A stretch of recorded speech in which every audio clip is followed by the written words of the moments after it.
Good evening, everybody, and welcome to tonight's event. My name is Christine Schmidt, and I am the Deputy Director and Head of Research at the Wiener Holocaust Library. Along with our partners, we are honored to welcome you to tonight's event, hosted to mark Holocaust Memorial Day 2023.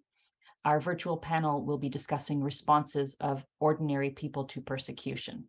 The Wiener Holocaust Library, the Institute for the History of the German Jews in Hamburg, and the Stanley Burton Centre for Holocaust and Genocide Studies at the University of Leicester are pleased to co-host this event in response to the 2023 H&D theme of ordinary people, which acknowledges that genocide is both facilitated and experienced by ordinary people, and that it is not a historical aberration.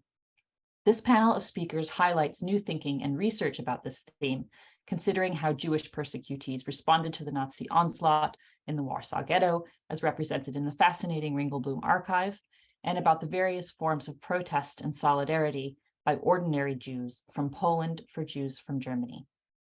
Recently, our speakers, Dr. Katarzyna Person and Dr. Anna-Kristin Klotz, have contributed significant, new, challenging, and important research that brings fresh insight into the impact of the Holocaust on ordinary people and the myriad ways individuals responded to the events and circumstances unfolding around them.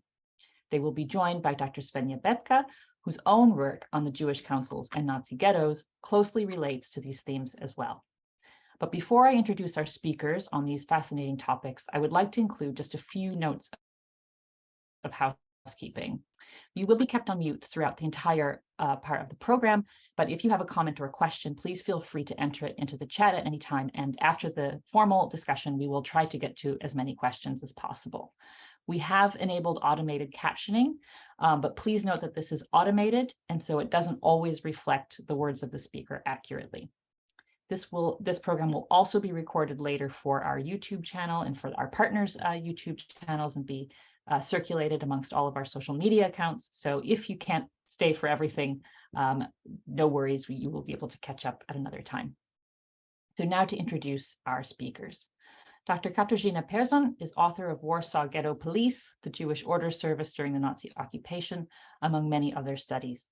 She is a historian working at the Jewish Historical Institute in Warsaw.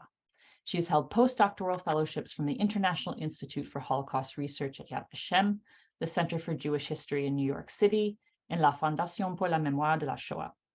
She has written a number of articles on the Holocaust and its aftermath in occupied Europe and edited 3 volumes of documents from the underground archive of the Warsaw Ghetto.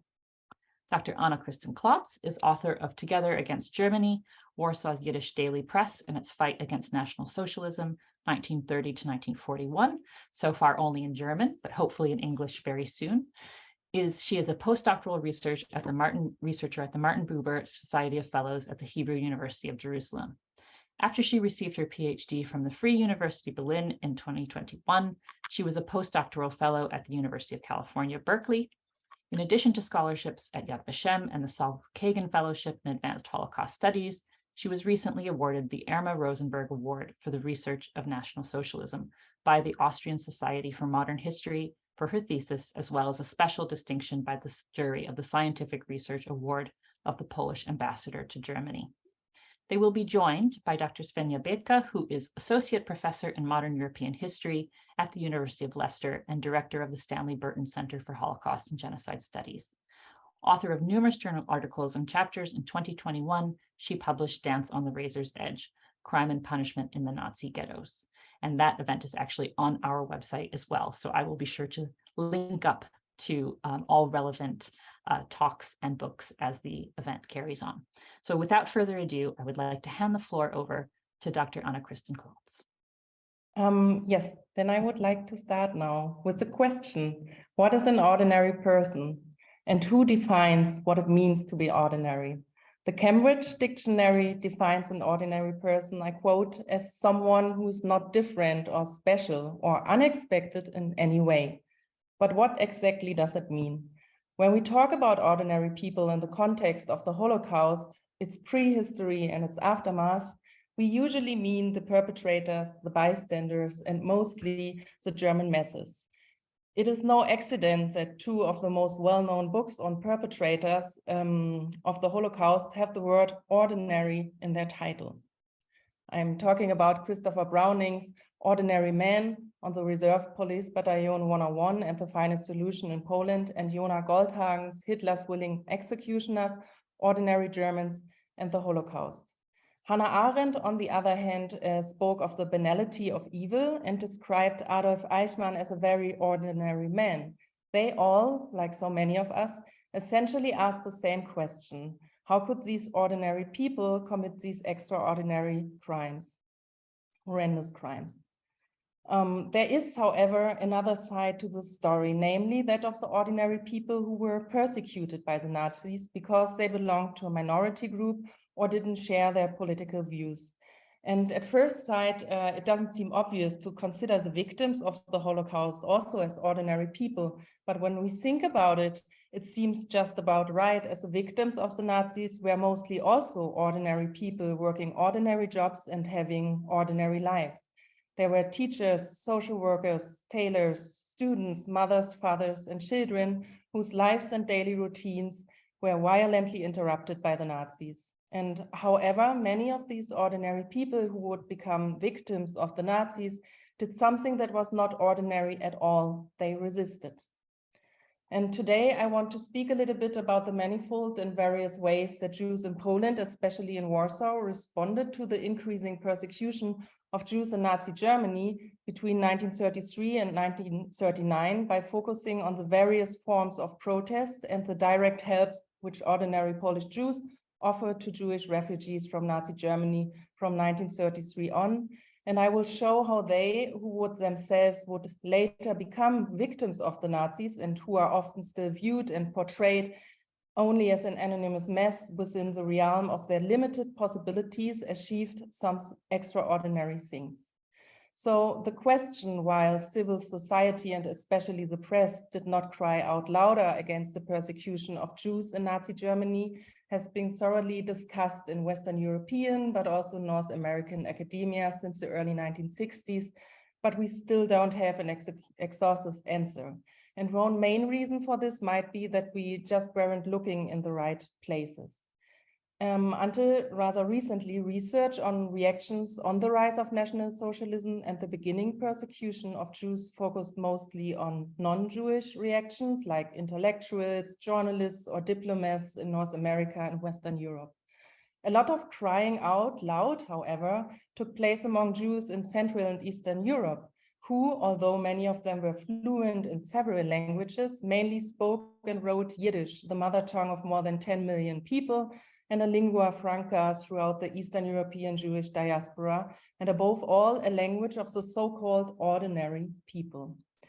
The perception of Yiddish as a language of the simple people, of the Jewish masses of Eastern Europe, the Jewish working class, the Jews in the Städte, more often than not, and for many decades, led to a near complete neglect of Yiddish sources in the field of Holocaust studies and in the research on National Socialism, even though the Jews of Poland were the biggest victim group of the Holocaust. And only now, Yiddish sources and with them the voices and perspectives of Jews in Eastern Europe are receiving more and more attention. So the rapid and radical political changes, as well as the unleashing of daily anti-Semitic violence and the deprivation of rights of the Jews in Nazi Germany from the early 1930s on, led to a heightened interest in news from Germany among Polish Jews. After all, Germany was a direct neighbor of Poland, and both countries shared a long and conflict relationship with each other. And even more important, though, was the fact that many Jews from Poland had studied, worked, or lived in Germany for quite some time. Many of them had family and friends in the country. And in addition, Berlin had become a center of migration for Eastern European Jewry during the 1920s. So in 1932, more than 70,000 Jews with Polish citizenship were living in the country, most of which lived in Berlin. And as a result of this, every Warsaw Jewish daily newspaper in the 1920s, and we have 6 of them alone in Warsaw, plus afternoon editions, and the early 1930s, had at least one correspondent working for them in Berlin. So the rise of the news from Germany among Jews from Eastern Europe is best reflected in a letter from 1932 from Reuven Rubinstein, editor of the Yiddish newspaper Die Jiddische Stimme, the Jewish Voice, from Kovno in Lithuania, to Yeshayahu, who himself worked as a regular correspondent for the Warsaw-based Yiddish newspaper Hind, which means today, since the early 1920s, and he was stationed in Berlin. I quote from the letter: "Dear friend Klinov, the events in Germany in general, but also concerning Jewish life, have recently become very interesting and thrilling. The reader literally devours everything concerning Germany. Don't forget that we have a special interest here in Lithuania, as we, like you," he means the Jews of Poland, "are neighbors of Germany. I have a request for you. Could you not write us a letter more often about German political and social events and everything else that burns under your fingers in these hard times? You don't have to tell us how much you are going to send. We will receive everything with gratitude." So the press coverage itself was very diverse from the start. The articles ranged from political commentaries and analysis, press releases coming from national or international press agencies, such as the Jewish Telegraphic Agencies, interviews with persecuted Jews, or travelogues written by journalists from Poland who would travel to Nazi Germany legally or illegally to cover the events from their own perspective for the readers. The most important source, however, were the dozens of Jewish foreign correspondents who were working for the newspapers in Berlin, and at least until most of them had to leave the country during the course of the 1930s. Among other sources, they would use material which Alfred Wiener and his colleagues from the Central Association of German Citizens of Jewish Faith would collect in their offices at Wilhelmstraße, and which sought to document the crimes against Jews. So we see here also a connection to our event today. And through the intense press coverage, the Jewish journalists made sure that every Jew in Poland would know about the events unfolding in Nazi Germany, and thereby shaping their picture and understanding of what was happening right next to them.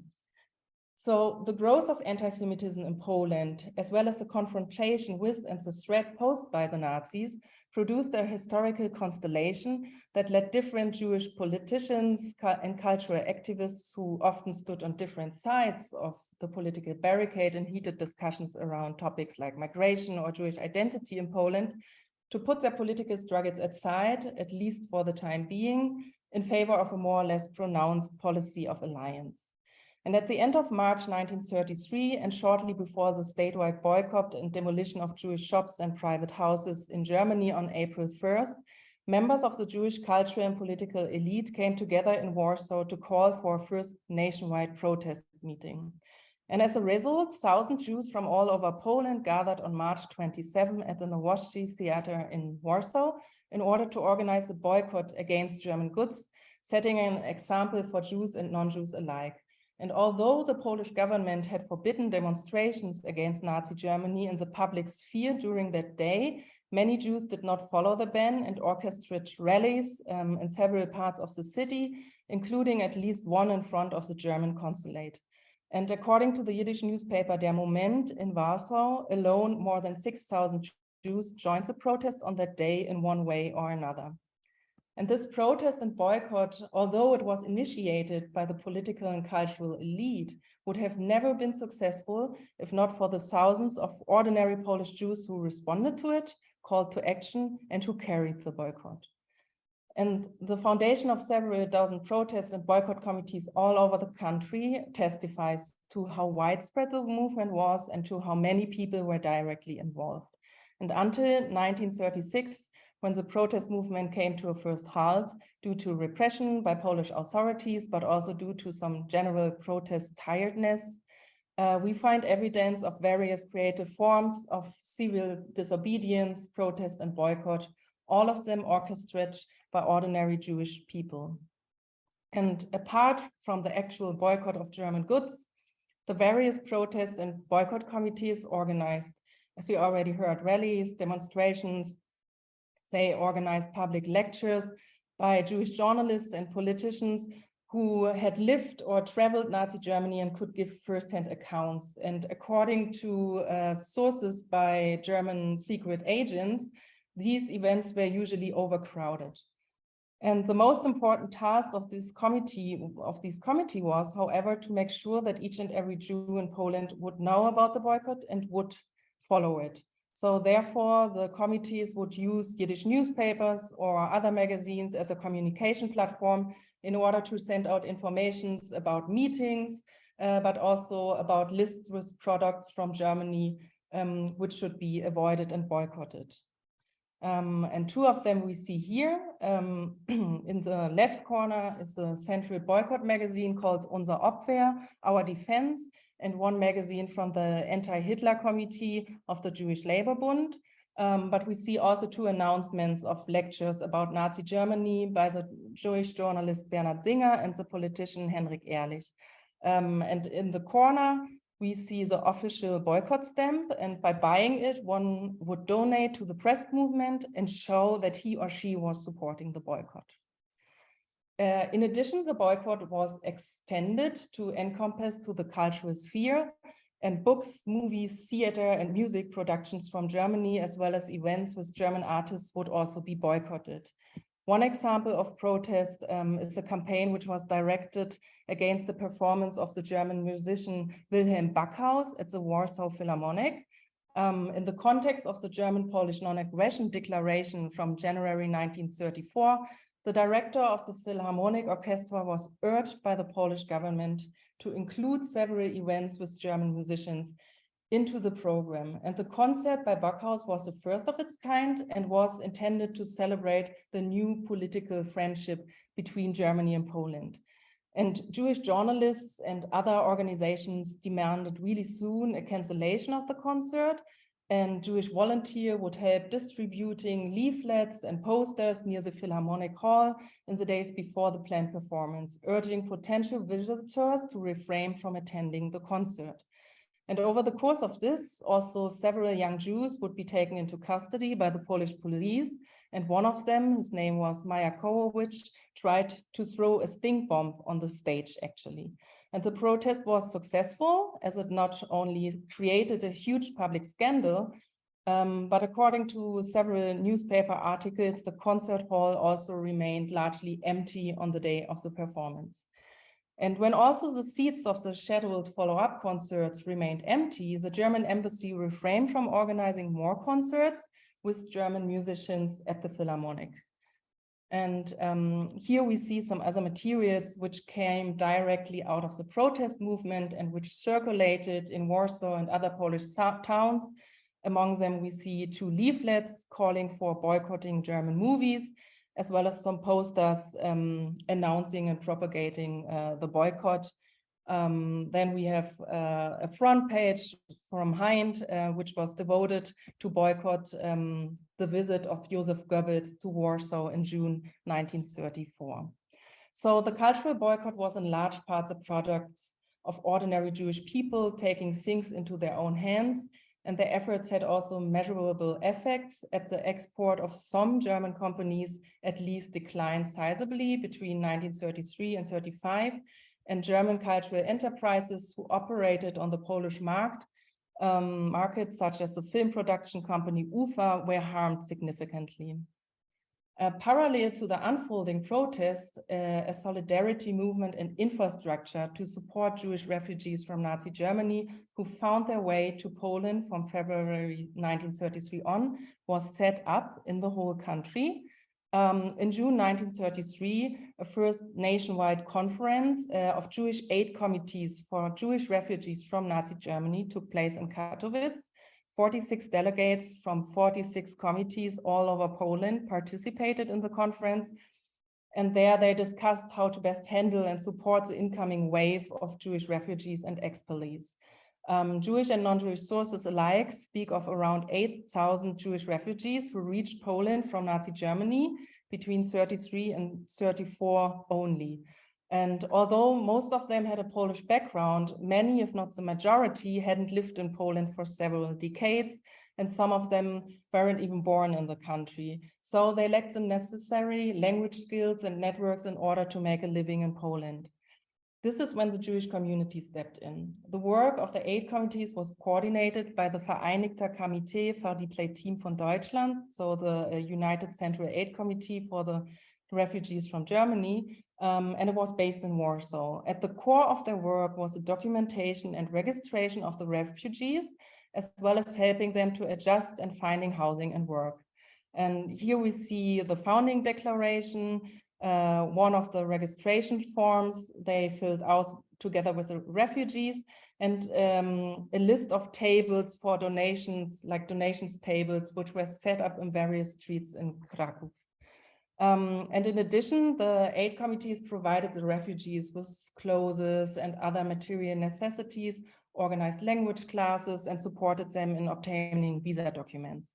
The majority of this work was again organized by hundreds of volunteers, and what was made possible only through the generous donations of Polish Jews from all backgrounds and classes. And if we keep in mind that the Jews in Poland themselves suffered from economic hardship, anti-Semitic boycott, and violence, the amount of support they showed seems even more impressive. When in October 1938, Nazi Germany then expelled thousands of mostly Polish Jews by literally pushing them across the Polish border during the so-called Polen-Aktion, the protest movement would flare up again. For the Jewish community, it became clear once more how deeply intertwined their fate was with that of the Jews living in Germany, which is why they again stood at the forefront of the struggle against Nazi Germany. And drawing from the experience which they had cultivated over the last 6 years, the Jewish community of Poland once more achieved extraordinary things. So they made their voices be heard in vibrant protests, and within the matter of days, they set up a new support infrastructure for the refugees. And among the people who were integral for organizing the biggest refugee camp in the Polish-German border town of Zborzyn, where most of the Jewish expellees were trapped after they were thrown out of Germany, was one Emanuel Ringelblum, the Jewish historian and social worker from Warsaw, who later, together with other Jewish cultural activists, founded the famous Onek Shabbat group and archive in the Warsaw Ghetto, where Kasia is also doing research on, began to encourage the refugees to write down actually their experiences. And in addition, he also asked his journalist colleagues to conduct interviews with them and write reports about what they observed. So as a historian, Ringelblum was well aware that the so-called Polen-Aktion and the November pogroms were important historical events, which had to be documented for evidence, but also for future generations. And for him, the reactions of ordinary Jews towards the persecution was immeasurable value, and thus something extraordinary. So in addition, what they also learned from the ordinary Jewish voices from Germany was also that from them they heard about the violence and about the crimes. And after September 1939, when the German troops invaded Poland, and later when the Warsaw Ghetto had been established, he and others would continue this work under increasingly difficult circumstances. So I hope with this small presentation, I was able to shed some light on the various forms of protest, civil disobedience, and direct forms of solidarity, which Polish Jews developed throughout the 1930s. In my research, I tried to highlight these diverse forgotten voices and portray the Polish Jewish struggle against Nazi Germany through information, boycott, mutual aid, and solidarity. It was from these experiences, among others, of which Polish Jews would later be able to draw from when developing individual and collective survival strategies, as well as forms of resistance.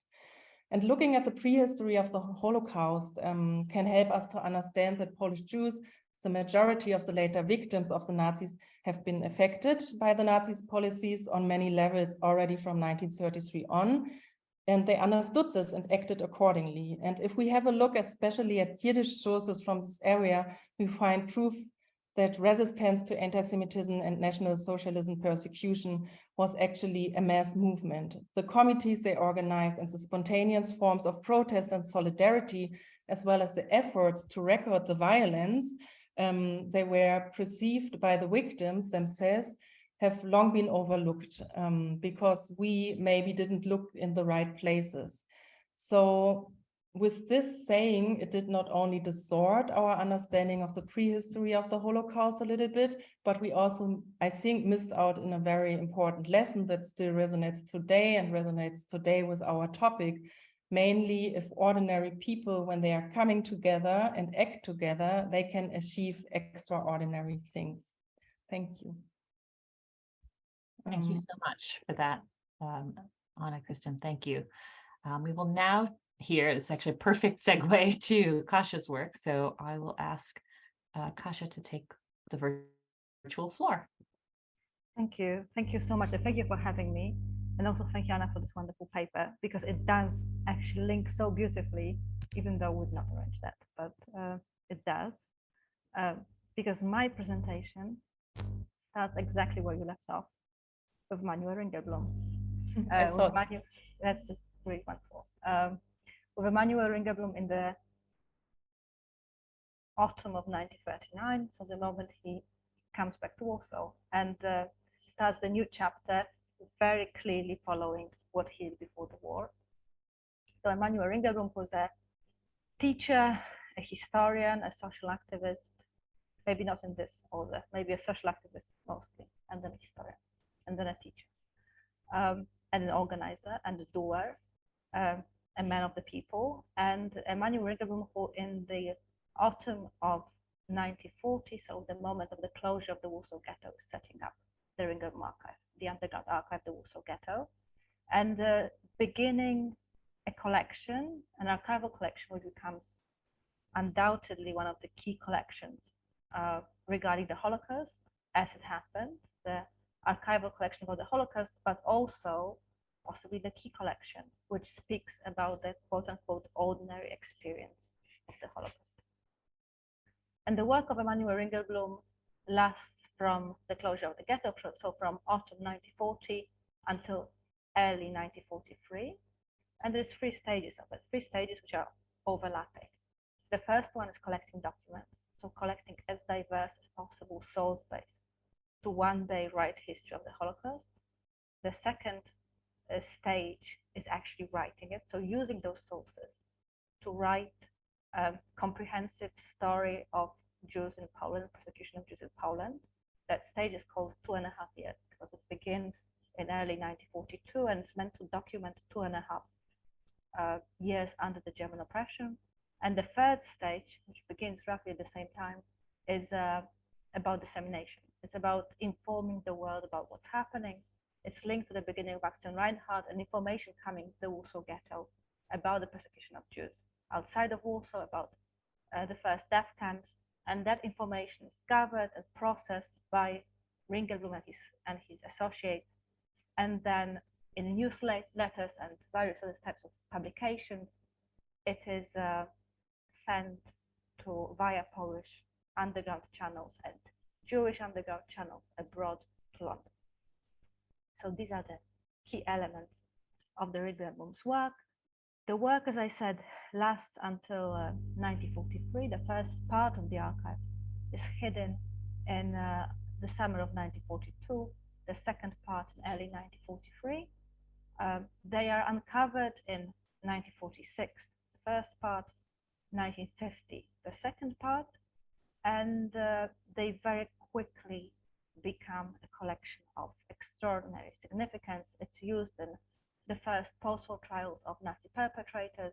It's also used in scholarship, but it's also a very difficult collection. It's a very difficult collection to work with.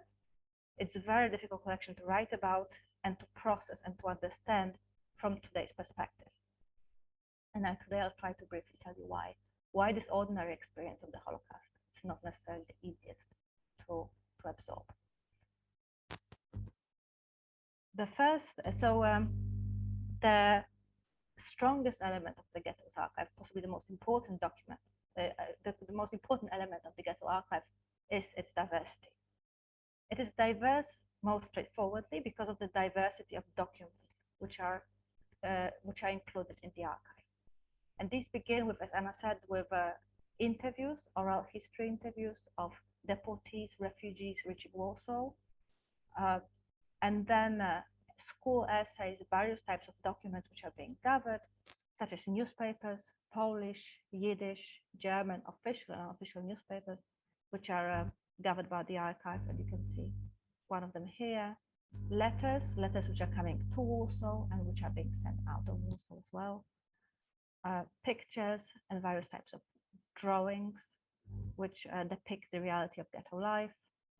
Various types of writings, from literary work and poetry, both amateur and professional, through dramatic works, diaries, again, ranging from very official diaries written especially for the purpose of the archive, to very intimate personal writings, various types of lists, memoranda, grocery lists, songs, anything really that could be put on paper. And then everyday objects such as this one, and that's a candy wrapper from the archive. So this is the first layer of this diversity, the diverse ways through which we can learn about the Holocaust, and very diverse and very modern, really, source base for writing and learning about the Holocaust.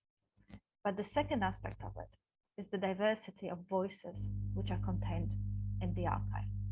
And this was really Ringelblum's purpose. He wrote explicitly that in the archive we are going to show the whole truth, however complex it may be. And that's exactly what they did. As a reality, as a consequence, as David Roskis noted, no later texts about the Holocaust and about the Warsaw Ghetto reality were as brutal as those written for the archive, because they really did not shy away from any aspect of ghetto reality. Ringelblum archive is, and very rightly so, of course, often told as the story of humanity in impossible times. It tells a story of a group of people, and the people you can see in the pictures are all close associates of Emanuel Ringelblum. So a group of people who, in almost inhuman material, mental, emotional conditions, strive to document in great detail what's happening around them. It's very often described in a very heroic terms as a struggle for dignity, as a struggle for communal honor, as a prime example of spiritual resistance. But I think one of the key elements of the archive was that it was meant to be everything by that. The story told by the archive was not meant to be heroic. It was firstly meant to be the very opposite of history, which is written by the victims. It was purposefully going to be written by the victims, and not only in a way that all of these people we can see here became victims of the Holocaust. Basically everyone, almost everyone who was a member of the archive died in the Holocaust. But purposefully, even before the deportation from the Warsaw Ghetto, the archive purposefully reached out to those who were to be victims of the Holocaust. So those were among the 100,000 people who died in the Warsaw Ghetto of hunger and diseases, even before deportations to Treblinka begin. So they reach out to hear stories and to give platform and space for stories of children, of deportees, of refugees, of beggars, of people who were very soon, or often basically in front of those who were writing down the stories, dying in the Holocaust. Moreover, when choosing which memories to put in the time capsule that became the Ringelblum archive, the archivist chose not to keep only heroic ones. And there are plenty of heroic stories. The stories of the members of the archives themselves, the stories of underground fighters, of messengers, of health workers, of teachers, but these are not the only stories which are in the archive. On the other hand, they were reaching out for stories which were much more difficult. Our history, as written by the Ringelblum archive, because that was what the Ringelblum archive was. It was writing down our history, the history of Jews, written for Jews and for Jewish historians in the future. So our history, as understood by the Ringelblum archive, included among us also smugglers, sex workers, Jewish policemen, and Gestapo collaborators. Those were people whose memory was purposefully also saved from erasing, and that was saved for future generations. And very importantly, and I think very difficultly to understand, it was also their memory that was to shape purposefully how this community will be remembered. since it was kept, and their voices were kept in the Ringelblum archive. Importantly, also their actions were not only kept there in order to document their actions, in order to, in the future, put them in front of some sort of tribunal. It was quite the contrary. The aim was to also counteract against the Nazi propaganda. We all know those propaganda films from the Warsaw Ghetto, where you can see, which play on the differences in the ghetto community, where you can see beggars dying in front of coffee shops with wealthy people walking next to them in shiny boots. So those stories in Nazi propaganda films are always mute. You can't hear them. But the Ringelblum archives gives them a voice. It gives voice and space, an equal space, to both the child who's dying of hunger in front of the cafe and to the man who's walking next to it in his shiny boots. And that's really the great quality and the great importance of the archive, is that it gives voice to people whose stories are usually erased. So those both at the very bottom and at the very top of the ghetto ladder of survival. Those voices which are most difficult for us to listen to today. And the breadth of social groups which are included in the archive is particularly clearly seen in the 2.5-year project. So the project I already spoke about, this comprehensive research project on the history of Jews during the Holocaust, which began in early 1942.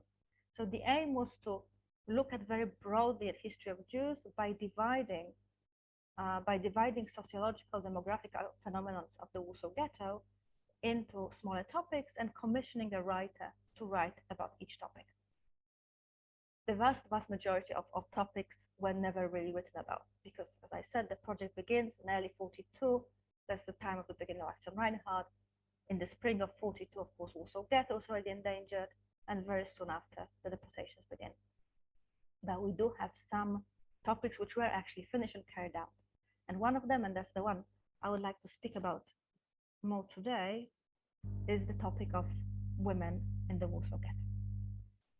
That topic was given to Cecilia Sopakowa, a woman who was around 40 years old at that time.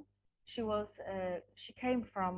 born in Vilna in a family of Russian-speaking Jewish intelligentsia, and basically spent her whole life among the Jewish intellectual elite, first in Vilna, then in Riga, and then in Warsaw.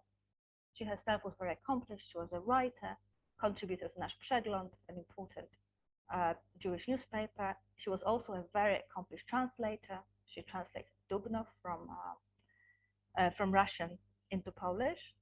And she also held an important literary salon, so she's a patron of arts as well. And so this is what we know about her from before the war. Then we sort of lose track of her. And then she reappears again for this brief moment in the spring of 1942, when she interviews 17 women to form part of the study of the fate of Jewish women during the war.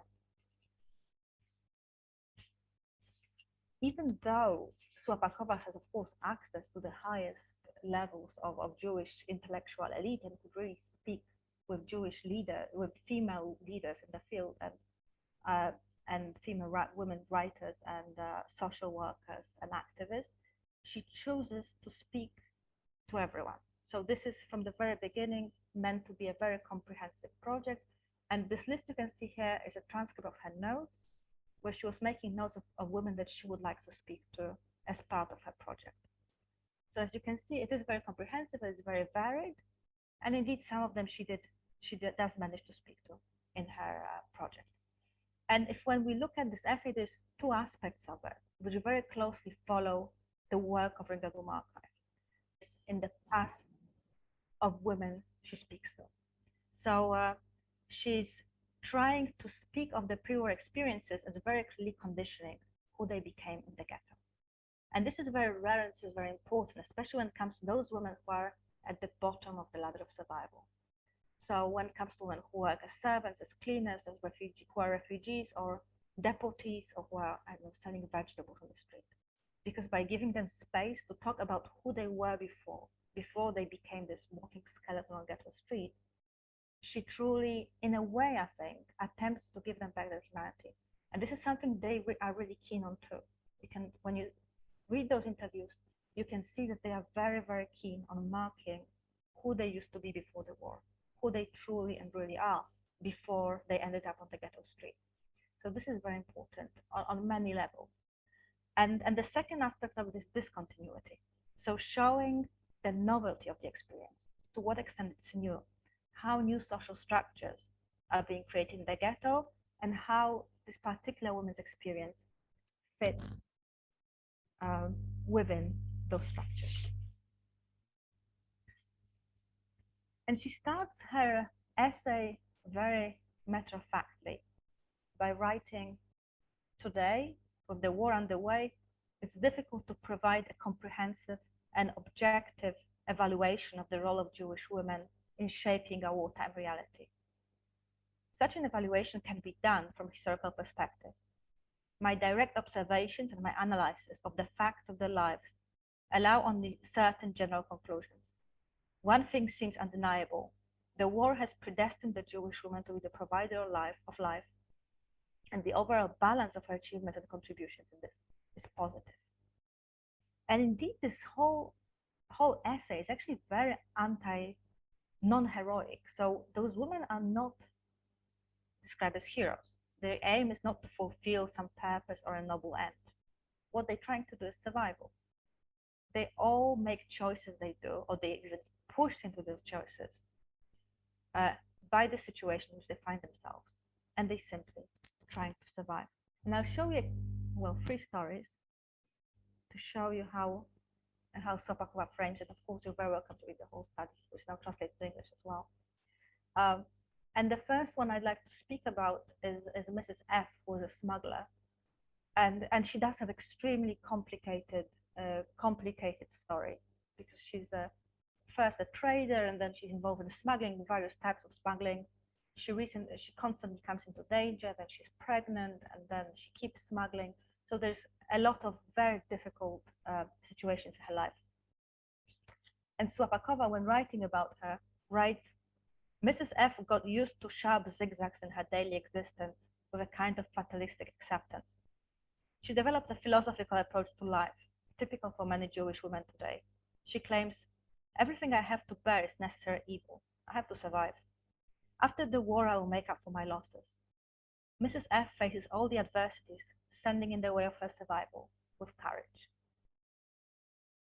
And then we have Mrs. D. And Mrs. D is one of the most, well, they're all fascinating, because I'm really interested in them, but Mrs. D is actually fascinating. Mrs. D is a refugee who works as a cleaner. And this whole setup of this story is incredibly interesting and complex, because she works for a wealthy woman in the ghetto who employs her as a cleaner and underpays her. It's quite clear from the text. She pays her less than she actually should.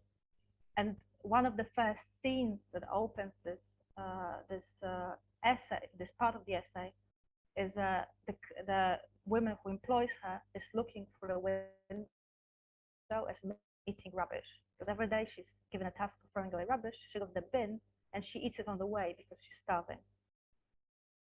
So this very interesting dynamic between these two women is a very interesting and fascinating part of this essay.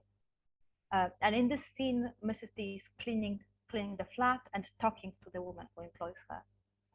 And Słopakova writes, "Mrs. D is silent. Her pale face suddenly becomes excited.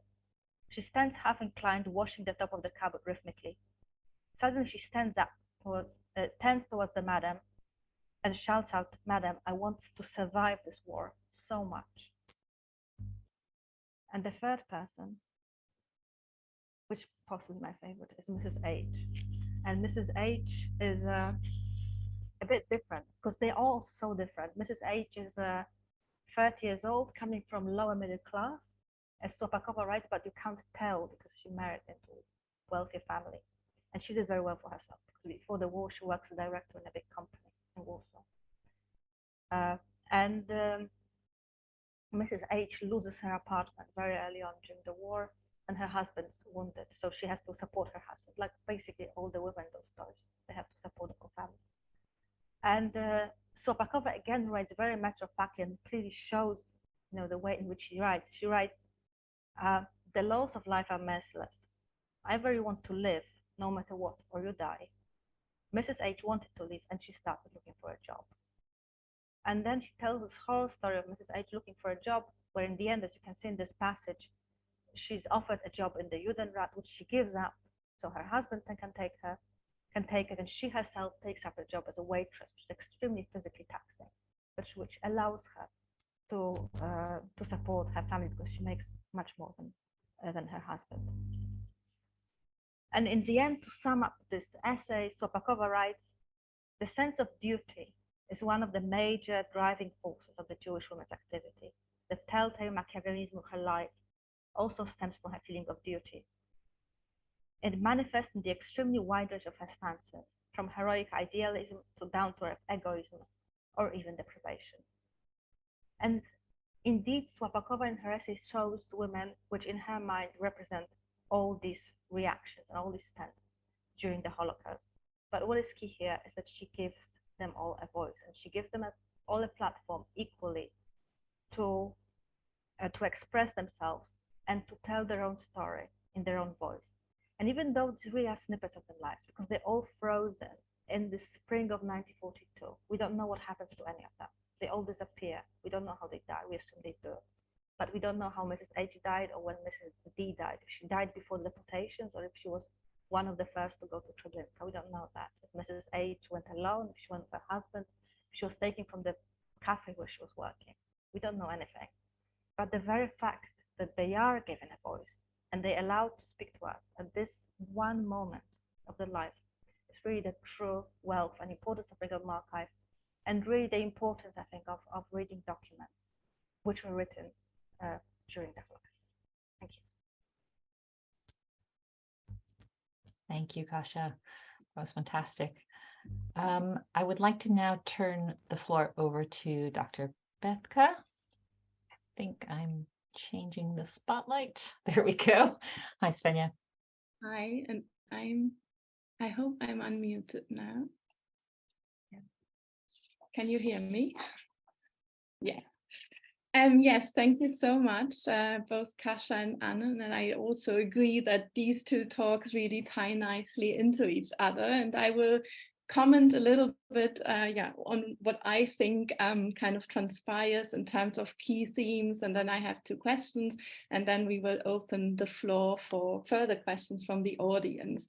So as Anna nicely introduced, there has been a shift in terms of scholarship, shifting the perspective away from the perpetrators and their motivations towards more what was to the people who were previously seen as the victims, and of course they are still victims, but very much emphasizing the agency and moving away from this image of the passive victim. And I think both talks have shown very nicely that responses were diverse, and what I really liked was also introducing this additional term. I mean, previously resistance was used, then we had defiance, responses, and all of these are very valid. But Anna's also shown that protest, which is a term that is not that often used in that context, is also, I think, a very fruitful category. So I think that was very excellent. I think what both have also shown, and they are probably both too humble to emphasize how many languages they read and speak. And I think this is very important, acknowledging that we can only really integrate these voices with the knowledge of these languages, and of course also the context. And I think both Kasia and Anna, excellent examples of making the effort to learn these languages to be able to read these sources. And I'm very happy to see that Kasia also integrated the female voices. I will have one question on that, because I know that Anna is very much focusing on networks, and I think these were mostly male networks, which is not her fault, but I would like to talk about that a little bit as well. Another really important topic, and I think that's why it's so excellent to have these two talks, is knowledge and the consequences and the question. I mean, we heard struggle for survival on one hand, we heard protest. So the big question, how does knowledge actually influence the room for maneuver that people see, and at what point does protest shift to survival strategies and survival. So I think that is also a very important topic here. And then, of course, and you have both addressed the question, who are ordinary people? And I would be very interested to hear as well to what extent such categories mattered in the reflection of the people themselves in the time. So how did they perceive what they were experiencing? And we have already heard a few examples, but I'd be curious to hear a little bit more. So coming to my questions, and they go to both of you, and I'm sure that yeah, you can speak to them drawing on your examples. One is really this question of knowledge and dissemination of knowledge, kind of understanding what is happening, and then the consequences this has in terms of responses. So maybe because I think in both contexts there is a significant shift with regards to what people know, and maybe you can both reflect a little bit on that. Yeah, and the other question is really primary sources and gender, and I think Kasia has really spoken to this, but to talk a little bit more about what can we actually do to capture maybe voices that we do not normally see. And yeah, we have already heard a lot about that. So I hand over to you. Maybe I'm starting. Thank you very much for your comment and your questions. Yeah, the term of knowledge, I could talk hours about it because it's a big part about my research, like knowledge production, basically. How did Polish Jews got knowledge, and what did they do with the knowledge, lastly? And today I talk more about the responses which followed after they received and gained the knowledge about the various forms of protest. But before you can actually come up with a protest movement, you need to have a reason, right? And you need to have the knowledge. So the knowledge came in various forms to the Polish Jewish community. And I haven't talked about this today in depth, but of course, the Jewish journalists from Warsaw, they were like key figures in the whole process of acquiring the knowledge from Nazi Germany, especially subversive knowledge. And they did this through various ways. One part was extremely important, of course, like the knowledge production. And they produced the knowledge through contexts they established, but also like really old contexts to friends, but also other professional journalists. I talked a little bit, like I tried to drop the name of Alfred Wiener because I thought it's a good fit for today, but this was only one source. So they had like many very different sources, from journalists to political activists, but also to ordinary Jews. They met in Berlin because a lot of Jewish journalists from Warsaw actually traveled throughout the whole 1930s to Nazi Germany. Some stayed for months, some only passed through the country and wrote a travelogue out of the train. Some went illegally, some had official visas. So they were like spreading out through the country and tried also to gather a lot of voices, like voices from ordinary people, but also voices from the cultural elite. Another important way, they gained their information from where the Jewish refugees who came into the country. And when they arrived in Warsaw, the Jewish journalists from the newspapers would then spread out and try to talk to them. And sometimes they would meet refugees in houses where they stayed, but often they would also invite refugees into their newspaper offices. And then they would conduct interviews, but they also had guest articles by more well-known persons from Nazi Germany. So there was a lot of going on, and they all did this under repression, right? So there was censorship in Poland. the Yiddish newspapers and the Polish language newspaper Nasz Przegląd, they were all forbidden and banned in Nazi Germany.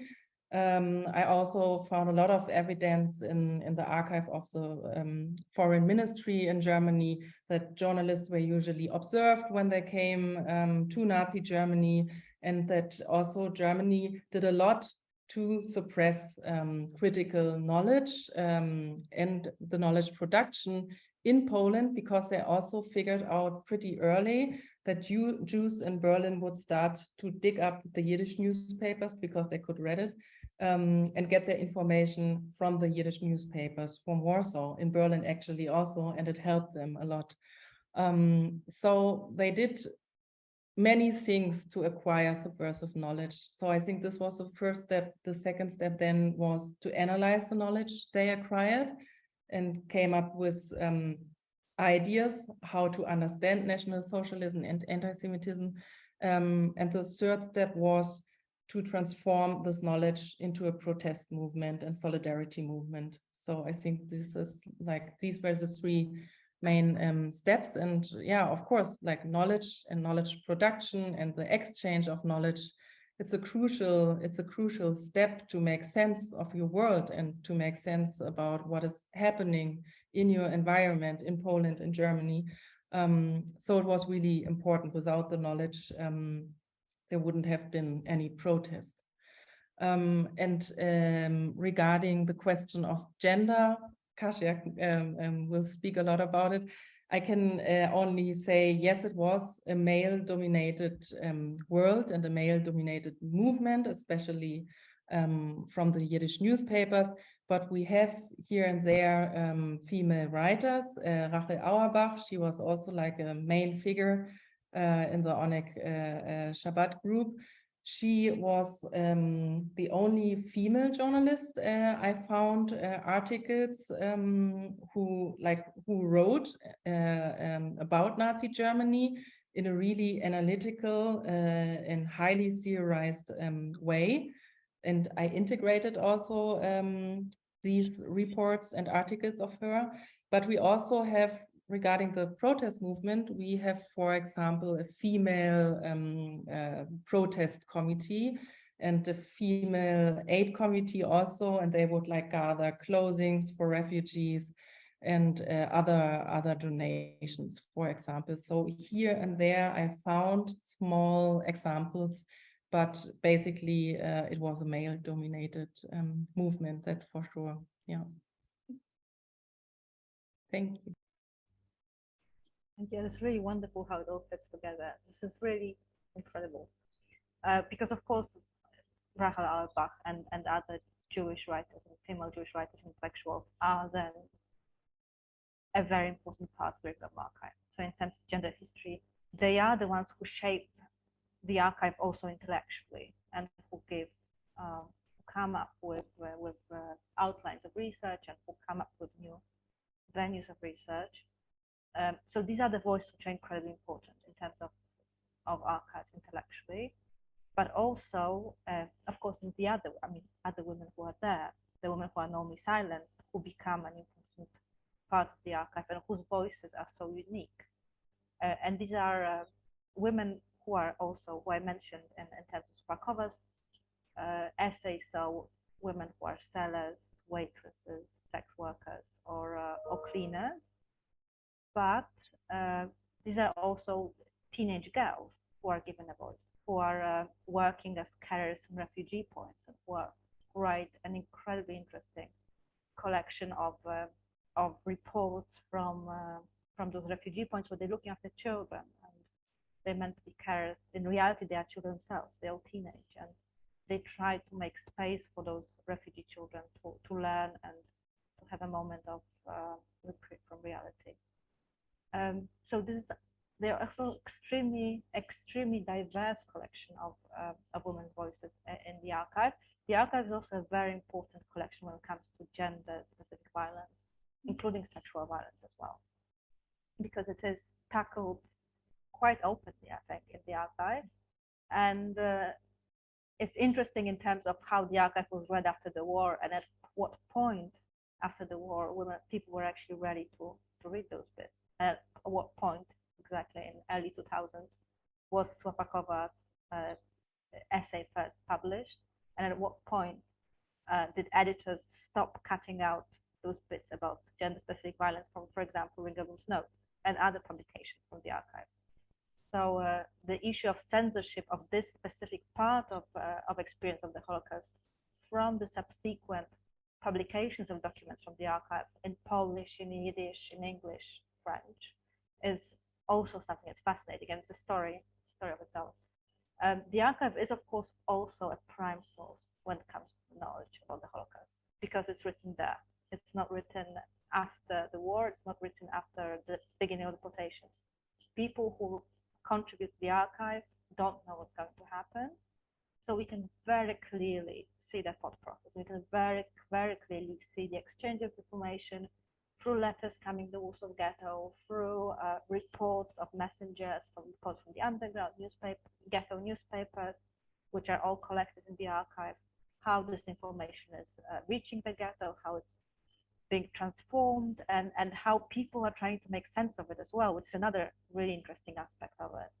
Of course, once it comes to actual deportations, the first testimonies from Treblinka are left with the members of the archive, the only escapees from Treblinka who come to Warsaw, and well, the first wave of escapees of Treblinka come to Warsaw, and they leave the testimonies in the archive, and they leave them with Rachel Auerbach, among others, and other employees of the archive, and that again is fascinating. Seeing in those diaries, Abraham Levin's diary, for example, how he's writing down a testimony from an escapee from Treblinka, and on the next page he's writing about his wife who's being taken away, and he's worried that his wife is only wearing a dress, and how is she going to work in the East if she's only wearing a dress? And on the next page he's saying they all died, and the process that you can see it in his diary, page by page, how he's piecing it together, and at what point he's coming to the conclusion that that's his wife's fate as well, and a page later that this will be his fate, and this will be the fate of his daughter as well. So this is so clearly seen in those pages of documents from the archive. It really is a unique source for that. Yeah, thank you. Yeah, as Christine already said, we open the floor for more questions. If there are any from the audience, feel free to write them into the chat.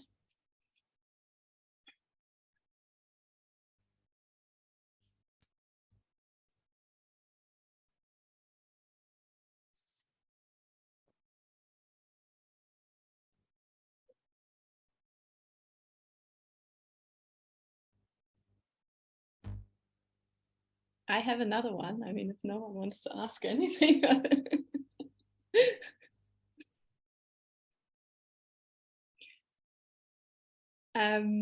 Should I, or should we wait? Or is there anyone else from the panel? I think you can ask another. Sure. People might be thinking. No, I was just wondering, I mean, I know from Anna's book and also from Kasha's work that, I think this is relevant for all of these works that look at responses. At what point do differences not matter that much anymore? So my question, I mean, my question would be in terms of, for example, the press, so also collecting these testimonies and exchanging knowledge. To what extent do political differences or social background, maybe also language, matter, and do we have kind of subgroups that communicate differently with each other, or is it in the end in like facing Nazi persecution and mass murder, maybe these differences don't matter that much anymore? Maybe you can both say something on it. Yes, of course. Differences do matter, definitely. For once, geography and the location is really important, because I think Polish Jews were also so much interested because they were so close to Nazi Germany, and there was so much exchange going on all the time. people were frequently using this line, this train line between Warsaw, Berlin, then Cologne, and then Paris. So people were constantly like really traveling through the country. They had a lot of contacts. Berlin was this Yiddish cultural hub. So people were really going back and forth all the time. So I think this was important, and I recognized that really there's like the closeness of the places does really matter, because when you compare what the Yiddish press was writing about Nazi Germany and what kind of knowledge they had, it was really different to, for example, what the forwards wrote and how many space they also, the forwards in New York, devoted, for example, to the whole topic. Because also to Poland, a lot of Jewish refugees were coming in, so they had this crucial information. But then also there was this Eastern European Jewish Yiddish-speaking diaspora, and they of course would also exchange articles, like there were reprints from the Hind in newspapers in Paris or in newspapers in New York. So they were also connected with each other. But the intensity of the knowledge production in Warsaw or in general in Poland, I haven't researched the other cities, but from here and there, I have like looked up some newspapers. You can really see that like the geography plays a role here. And then of course, the political standpoints did also play a role. So the Jewish socialist journalists from Die Neue Volkszeitung, which was the center mouthpiece of the Jewish Labor Bund in Poland, they of course devoted more space also to the persecution of socialists and communists, which, for example, the other newspapers like Hind or Der Moment, they also mentioned it and recognized it, but they didn't devote that much space at the Jewish Bund towards the persecution of socialists and communists. And the Bund, for example, also included them, like non-Jewish socialists and communists, also in their refugee help, for example. And they also like did interviews with non-Jewish socialists who were persecuted and so on. So we have here definitely differences. Yeah. Thank you. I think the whole Ringelblum archive is about differences and how they matter. The whole point of it was to show that this is not just a uniform mass of suffering and the grey horror of the Warsaw Ghetto, but that people are different and they each have a backstory and they react differently. But then, of course, comes the much bigger question that we still don't know answer to. I think we're all trying to grasp this. Does it really matter? I mean, when you face death, does it matter if you're religious or not religious? Does it matter if you're wealthy or not wealthy? I don't know. Did it matter? I don't think we know, and I think this is a much bigger question that we can answer of what really mattered. But there were differences until the very last moment. They mattered in a sense that escape was more possible to some people than to others. Hiding was more possible, of course, to those who had networks who spoke Polish and who were assimilated to some degree than those who weren't. And so on and so on. But of course, giving a bribe to save you, if you had no money for a bribe, you wouldn't be able to save yourself. So till the very last moment, they mattered in the Warsaw Ghetto, but whether they mattered in the last moment. Mm-hmm. Thank you. Yes, I think looking at the time, I would hand over to Kim now. Yeah, thank you. I want to remind you that we're holding this Holocaust Memorial lecture on the 30th of January. That is exactly 90 years after the Nazis have taken over power in Germany.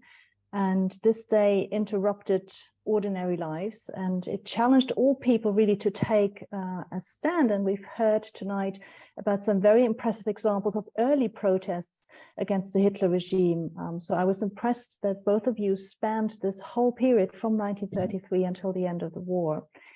We're also marking Holocaust Memorial Day, and I would like to emphasize the importance for research institutions such as ours to mark this day, to take part in our community's efforts to keep the history and the memory of the Holocaust alive, to reach out to broader audiences as we did tonight, to connect locally and internationally to initiatives and people who work tirelessly to make sure that those who suffered from Nazi persecution and fell victim to mass murder will never be forgotten. And many of you here are in the room.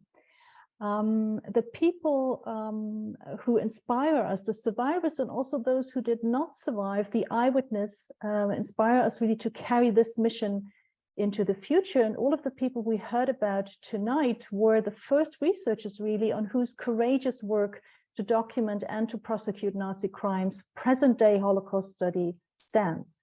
We owe so much to these ordinary people, and it is our duty, I think, to continue researching the Holocaust and give those long marginalized voices a room. Keep using the victims' archives. This is what I take away. I am very grateful for the wonderful cooperation with the Wiener Holocaust Library in London and the Stanley Burton Centre for Holocaust and Genocide Research at the University of Leicester. And on behalf of all three institutions, my thanks go to Dr. Anne-Christine Klotz and to Dr. Katarzyna Person for sharing with us their work on the activism of Polish Jews, these indeed extraordinary achievements of ordinary people. And we thank you all for having joined us from so many places, near and far, to participate in this special events and in our efforts to keep researching the Holocaust alive and keep the memory of the victims alive. Goodbye, good night to you all. Thank you.